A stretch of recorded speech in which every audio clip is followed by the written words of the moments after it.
What is pulling?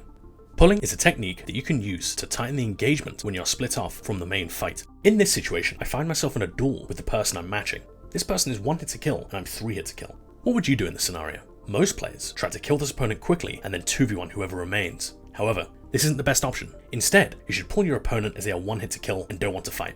It makes more sense for you to simply leave them and threaten switching onto their teammates. This way, you force them into a lose-lose scenario where they either choose to follow you or they opt not to follow you and regen health or stamina. If they follow, they're at risk of a fake swap or of being swapped onto by other opponents in close proximity. If they choose to regen, they leave their teammate to 1v2. Even if a player is low health, they may still be very tedious to kill if they have high stamina because of the defensive capabilities of Chamber Feint to parry and buffering. Now, let's take a look at pulling in action. In this example, I start to engage the 2 enemy players. I quickly get chunked out of the fight and my opponents pressure me into a duel. I eventually find myself matching Mathael.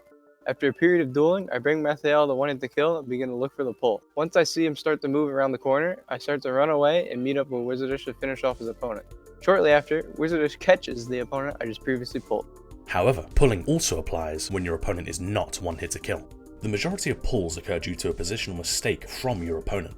In these cases, you should gradually pull your opponent in several smaller segments instead of one continuous pull. So how do I do this? To pull, you must first put pressure on your opponent in order to create space. Then, use this space to begin the pull. Some reliable approaches for applying pressure are by bringing your opponent to 1 hit to kill or threatening their stamina. Once you've created space, implement footwork to safely cover distance as quickly as possible, whether by backpedaling or sprinting away in bursts. Repeat this process until you complete the full range of motion. Do this and I can promise that you won't argue.